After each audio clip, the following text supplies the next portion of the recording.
Hello दोस्तों। तो आज हम प्रोजेक्शन ऑफ प्लेन, ये जो हमारा सेकंड यूनिट है उसमें से एक प्रॉब्लम हम सॉल्व करेंगे। प्रॉब्लम पहले हम रीड करेंगे। वेरी सिंपल प्रॉब्लम है। N isosceles triangle, base 50 mm and altitude is 80 mm is resting in HP on its base. Its surface is inclined to HP so that the corner opposite to resting side is 50 mm above HP.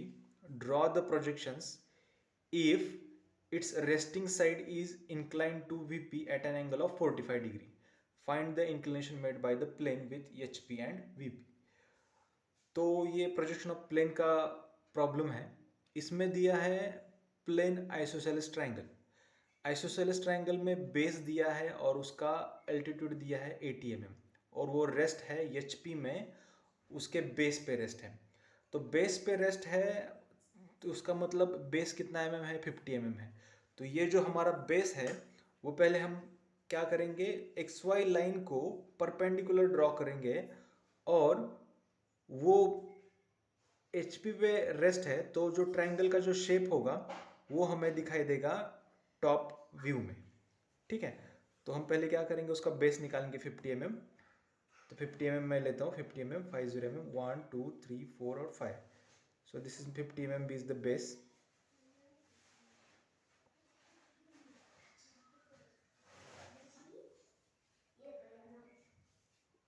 उसका half लेंगे, this is the half and this is the 50 mm, ये half है उसका।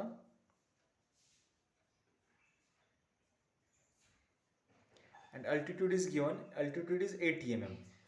So again we have to draw an altitude of 80 mm. So just draw the line from that midpoint and measure 80 mm in scale. So ये जो है ये आपका मिल गया 80 mm. So this is the 80 mm. So with the help of these 3 points, okay, base point and this altitude point, just you have to draw the one isosceles triangle. So this is the initial stage. ये है initial stage आपके problem का, first stage. It is an initial stage of that problem. It is kept on HP on one of its base. Base जो दिया है वो है 50 mm, 50 mm। So this is suppose A, this is point B and this is the C point. Okay, तो ये जो है ये बेस है, ये बेस दिया है 50 mm। आपको यहाँ पे डायमेंशन विड्रॉ लेना पड़ेगा, डायमेंशन। तो ये जो बेस है ये है 50 mm।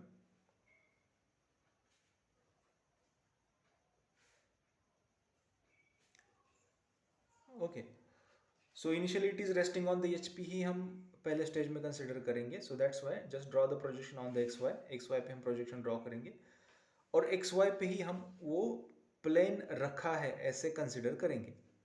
So this is the plane on the X Y. So यहाँ पे बी ए और यहाँ पे सी पॉइंट आ जाएगा। नाउ यहाँ तक तो आपने पहला स्टेज किया, लेकिन उसके बाद क्या है, it surface is incline to H P so that the corner opposite to resting side is 50 mm above HP। अब वो बोल रहे हैं कि ये जो प्लेन है, ये जो आइसोसेलेस ट्रायंगल है वो इंक्लाइन किया है, एचपी से इंक्लाइन किया है। कैसे किया है कि जो अपोजिट कॉर्नर है, बेस का जो अपोजिट कॉर्नर है वो 50 mm ऊपर है, एचपी से ऊपर है। तो एचपी से ऊपर है इसलिए हम क्या करेंगे, पहले एचपी से ऊपर मतलब प्रोजेक्शन ऑफ पॉइंट में देखा है कि अबव एचपी मतलब अबव एक्स वाई लाइन होता है। तो 1 2 3 4 5। Okay, so this is the 5 centimetre है, तो you can say that 50 mm। हम एक लाइन बनाएंगे, this is the locus of that point. और एक पॉइंट कहाँ पर भी लेंगे, यहाँ पे। और यहाँ से हम क्या करेंगे कि जो कंपास में डिस्टेंस लेंगे पहले, कितना mm, जो बी ए है, ओके, वो डिस्टेंस कंपास में लेकर हम वहाँ पे आर्क ड्रॉ करेंगे। कैसे आर्क ड्रॉ करेंगे हम देखेंगे। तो first take distance in compass from this point, from B A to C point, दिख रहा है, B A to C point आप कंपास में लोगे, this is your resting point, मतलब ये है आपका B comma A point. Okay, तो B comma A point x Y पे आपने प्लॉट किया, और यहाँ से आप क्या करेंगे, कंपास में मिडल पॉइंट वहाँ पे रखेंगे, और ये जो आर्क बनाया है उस पर आप क्या करोगे, एक लाइन, एक आर्क ड्रॉ करोगे। सो यहाँ पर जो मिलने वाला पॉइंट है वो आपका पॉइंट होगा, this is your point C point, और आपको सीधे क्या करना है, ये सी पॉइंट और ये जो पॉइंट है, ओके, वो आपको ज्वाइन करना है। आपका कंडीशन सेटिस्फाई हो जाएगा कि ये जो पॉइंट है which is opposite to the resting corner, opposite to the resting corner कौन सा पॉइंट है, सी पॉइंट है, वो 50 mm अबव HP है, ये आपका कंडीशन सेटिस्फाई हो जाएगा, राइट। उसके बाद आप क्या करोगे, प्रोजेक्शन ड्रॉ करो बी ए से, ओके, और again just draw the projection from C also, okay, draw the projection from A also in the top view, this is the projection of A, projection from A, okay, this is the projection from B and this is the projection from C, okay। तो आप क्या करोगे, हर एक point से क्या करोगे, projection लोगे, this is your point A point, this is your point B, this is your point C. तो ये सिर्फ आपको क्या करना है, ज्वाइन करना है। तो आपको क्या मिलेगा, आपको मिलेगा टॉप व्यू, ये आपको मिलेगा सेकंड पॉइंट में, सेकंड व्यू में, ओके, ये आपका मिल गया आपको top view of that isosceles triangle, समझ में आया। बाद में वो बोल रहे हैं कि ये जो है, ओके, तो यहाँ तक तो आपने कंप्लीट किया कि सरफेस HP पे रखा है, और ये जो एक कॉर्नर है, सी कॉर्नर है, वो 50 mm और वो HP है, ये तो आपने किया। यहाँ तक तो आपका सेकंड स्टेप हो गया। नेक्स्ट स्टेप है कि draw the projection if its resting side is incline to VP at an angle of 45 degree. तो आप क्या करोगे, रेस्टिंग साइड कौन सा है, ये है मेरा रेस्टिंग साइड AB, ओके। तो AB जो पहले स्टेप में था उतना ही उसका लेंथ है, ओके। ये हमें क्यों जानना जरूरी है, बिकॉज उन्होंने ये जो एंगल दिया है वो है ट्रू एंगल, ये ट्रू एंगल दिया है, ओके। हमें फाइंड आउट करना है कि यही एंगल लेना है या हमें हमें अपेरेंट एंगल फाइंड आउट करने का ज़रूरत है। ये देखने के लिए हमें क्या करना पड़ेगा कि जो किसने एंगल बनाया है, it is angle made by the resting side, resting side है AB, लेकिन रेस्टिंग साइड ने उसका डायमेंशन चेंज नहीं हुआ, जो पहले स्टेज में है डायमेंशन वही सेकंड स्टेज में है। तो ऑफ कोर्स ये जो एंगल है वो भी ट्रू एंगल, मतलब there is no need to find out the angle beta, okay. तो आप क्या करोगे, 45 डिग्री ले लो आप, 45 डिग्री एंगल आप कहाँ से भी ले सकते हो, 45 डिग्री एंगल, सपोज मैंने यहाँ से लिया 45 degree angle, 45 degree angle, this is my 45 degree angle, okay. So this is 45 degree angle, right. आप क्या करोगे, 45 डिग्री एंगल लेके आप यहाँ पर भी ड्रॉ कर सकते हो, या मैं क्या करता हूँ, यहाँ पे सिर्फ क्या करता हूँ, मैं यहाँ पे लेता हूँ 45 डिग्री का एंगल, ठीक है। सो और ये जो ट्रायंगल है उसको मैं थोड़ा ऐसे बनाऊंगा, ठीक है। आप ऐसे भी बना सकते हो एंगल, नो एनी प्रॉब्लम, ठीक है। तो instead of this I will just, this is 45 degree line, and just I will draw the one parallel line to this 45 degree line. So this is my angle, how much, 45 degree, 45 degree angle, okay। So मुझे क्या करना है, ये जो है वो यही बनाना है, मतलब एज इट इज मुझे ड्रॉ करना है ये टॉप व्यू इस लाइन पे। तो मैंने A और B यहाँ पे लिया, मैंने A और B कंपास में डिस्टेंस ले लो, A और B, so this is my point A, consider करो यहाँ पे B है, राइट, एंड ये उसका मिड पॉइंट है, this is the mid point, okay. तो मिड पॉइंट क्या करोगे, आप कंपास में मेजर करोगे और मिड पॉइंट लोगे, ठीक से लेना है मिड पॉइंट आपको, लेकिन मिड पॉइंट यहाँ थोड़ा सा प्रोजेक्शन,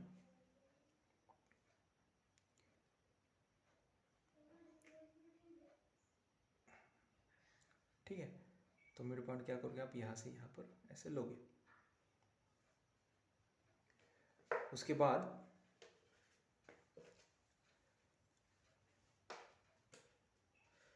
ये एंगल कितना है, 90 डिग्री है, तो आप यहीं से क्या करोगे, 90 डिग्री का एंगल बनाओगे, this is the 90 degree angle. उस 90 डिग्री एंगल का जो लाइन है वहाँ पे ये डिस्टेंस आप मेजर करोगे कंपास में, इतना डिस्टेंस, ये डिस्टेंस आप मेजर करोगे कंपास में, यहाँ पर रखोगे और यहाँ पे आर्क ड्रॉ करोगे। मतलब आपको ये जो फिगर है ये सीधा यहाँ पे बनाना है, बट उसका जो इंक्लिनेशन होगा वो होगा 45 डिग्री। समझ में आया? सो यहाँ पे आपने बना दिया 45 डिग्री का इंक्लिनेशन ये, और यहाँ से ऐसे बना दिया।